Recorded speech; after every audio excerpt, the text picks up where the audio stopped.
The RWBY series toes a fine line between wonderful storytelling and awful storytelling. The world of Remnant is both unfathomably deep and yet contemptibly shallow. There's a lot to unpack in the entire series. Some things are up to personal opinion, and others are vague enough to spark discourse even years down the line. This is my analysis of the series. I'll be honest, the RWBY series has flaws. The volumes can be clunky and inconsistent. It isn't perfect, but I look at RWBY now as a diamond in the rough. So let's look back at what sparked this exciting hype train so long ago. From here on out, I'll be speaking as if you've watched the trailer and that you have at least a surface-level knowledge of the series.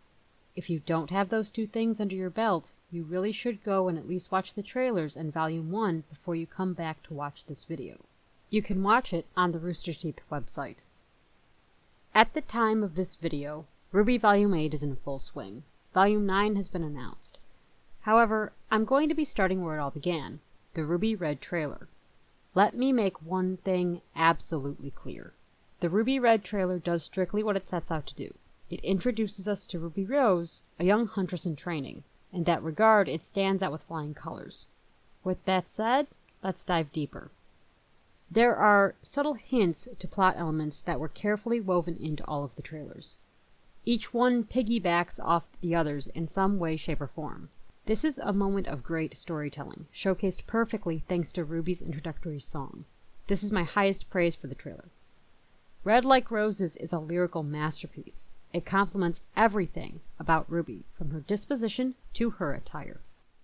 Red Like Roses flows perfectly with the scene as it unfolds. However, that's not the only thing that makes this trailer so powerful. Doleful tones carry gently as RWBY stands over her mother's grave. Religion seems largely forgotten about in the series, but RWBY wears crosses that lay at an angle. Crosses like these that you see on her clothing are common in Christianity. The cross is known as a missionary cross. Now this is important, as it signifies Ruby Rose as a missionary. While I doubt Christianity holds any real sway over the series, the intent of hunters could be seen as a spiritual endeavor, something personal and deeply meaningful to that person. Standing over a gravestone and carrying the symbology that RWBY does, it's hard not to see the similarities, particularly since when her hood is up, it looks as though she's praying, or at least invoking the image of spirituality in some way. Think of a nun or the Virgin Mary herself. In various Christian faiths, going on a mission is often a charitable thing. It's all about crossing divides and spreading some sort of message onto others. These are two things Ruby Rose does in the series, although it has little to do with religion.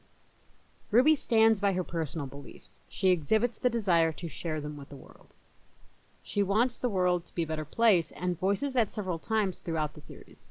Furthermore, she believes that huntsmen and huntresses are intrinsically endowed with the means to do so, that to a degree they must do so. Now, in the series, we see more often than not that huntsmen are not always altruistic people. However, that said, RWBY believes that they should be. This almost biblical imagery combined with the song sets a strong tone that carries through the rest of the trailer and all through the volumes of the series. As for the fight with the Beowulfs, I appreciate it far more after watching the series. In the trailer, initially RWBY comes off as an overpowered little girl. Seeing the fight now, I can truly appreciate RWBY's drive and her cunning intellect. This, mixed with the religious symbology, makes for a complex character. She's an expert in tactical combat for her age, showcased wonderfully in her fight with the Beowulfs. However, this is also a credit to her character design. Wars have been fought purely based on ideology since the beginning of time itself, and in the series this holds true as well. The show is full to bursting with ideological conflict, and RWBY's viewpoint is challenged time and time again as the series progresses. In later volumes, it's challenged to the point that she actually goes against her own morals on occasion, particularly in volumes 7 and 8. Also, as far as this trailer is concerned, hindsight is 20/20. Now that I've watched most of the series, I know she's not overpowered. Far from it. She's actually fairly weak in many ways that almost cripple her in the early volumes. Particularly, her social skills are lacking at the start of Volume 1. Her skill in combat is what earns her the respect of others, while her awkwardness and failure to spread her personal message doesn't earn her a lot of friends. Let's move on to the lyrical symbolism of the song. The opening lyrics go like this. Red like roses, fill my dreams, and bring me to the place you rest. White is cold and always yearning, burdened by a royal test. Black, the beast descends from shadows. Yellow beauty burns gold. What I'd like to point out is that while these lyrics take nods to the main four girls, they also all apply to the way Ruby sees the world. Now, she's just a young teenager at the start of the series. She's about 15 years old. And due to this, the lyrics are simplistic. This mirrors the way she treats her teammates in Volume 1 and the conflicts she will ultimately have to face through the volume. Weiss is cold by her nature at first and always striving to be the best. Failure isn't an option for Weiss, and she treats Ruby like a naive child for a strong majority of Volume 1. Even when she's being nice to Ruby, it's the same sort of niceness you'd give to a child, probably a young one that says things without knowing any better. It isn't until Volume 2 that Weiss truly begins to see Ruby as an intellectual equal instead of a child. Blake is a shadow that looms over Ruby, a person she can't understand or even get close to. Every time Ruby attempts to reach out, Blake keeps her distance. This culminates in the final conflict of Volume 1, where Blake is so far out of her reach that Ruby's own voice gets lost between her teammates. While Blake runs off and Weiss is quick to anger, the burden to keep her team together falls on Ruby's shoulders. She doesn't handle it very well at all, requiring Yang to mollify Weiss. Yellow Beauty is a nod to Yang, Ruby's older sibling. In the series, Ruby idolizes her at first. Yang's popular, has a lot of friends, she's more mature, and she's beautiful. As a younger sibling, Ruby has a lot to live up to. The nods to Summer Rose are certainly prevalent in the song, but the nods to Yang are too. Entering into Beacon Academy is terrifying for Ruby. As much as it's her dream to be a huntress, it's not her dream to be a team leader. It's not her dream to be in the spotlight, and it's not her dream to hold all of that immense responsibility on her shoulders. All Ruby wants to do is to help people. Nodding back to the religious symbolism and missionary work, the message that Ruby truly wants to spread becomes difficult for her to talk about, and in Volume 1, this showcases in the black and white arc. Team unity, helping others, and finding her own place as a normal girl with normal needs is all that Ruby wants to do. All of that takes a back seat as soon as she becomes a team leader, and all of this is buried deep in the subtext of the lyrics, and it's truly masterful. Now, onto a quick nod about the Grimm. Let's talk about the early Beowulf design. I actually like this design better than the show's counterpart. They look feral and ferocious, something to truly be intimidated. I think the different design we received in Volume 1 was good, but this one is just better in my opinion. Take notice, they have bloody-looking mouths and eyes. They have a shadowy coat and wispy-looking claws.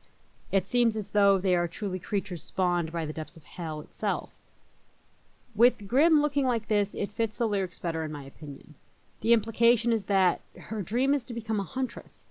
Their red mouths and eyes are a nightmare. They fill her dreams with that nightmare, and the only way to be at peace with herself is to become a slayer of those nightmares, the creatures of Grimm. Meanwhile, the Volume 1 Beowulfs are plated with bone and white claws. There's nothing wrong with them, they just look more like an animal and less like a hellspawn, and that's the point I take from the song personally. Without the context of Grimm design, Red Like Roses sounds like Ruby's focused on the horrors of blood and carnage. While it's still completely serviceable to utilize the song that way, the lyrics lose some of their poetic charm under that new lens. There isn't much more for me to say about the Ruby Red trailer. I can't compliment it more without digging into Ruby's character. Since this is just supposed to cover her trailer, I'll refrain from that for now. I have plenty to say about her, but that will need to wait until I cover the RWBY volumes properly. All in all, the RWBY Red trailer is a foundational touchstone of the series. It helped to shape the fandom that we know today. It gave us our first taste of RWBY as a series, and Ruby Rose as a character. At first, we fans didn't quite know what to expect, and that alone held our collective interests. Since the series is still ongoing and it hasn't died a slow death yet, I'll let that impressive accomplishment speak for itself. In the next analysis video, I'm going to cover RWBY White Trailer. Do you want more content until then? Well, Christian and I have a Twitch account. We stream games every Tuesday, Wednesday, and Saturday. We also have a Twitter account and a blog. There are links in the description, so please check them out and don't forget to like and subscribe. Thank you to our patrons for supporting our content. If you'd like to be a patron yourself, the link is in the description below. This has been Kernook, and you've been watching the Demented Ferrets channel, where stupidity is at its finest and level grinds are par for the course.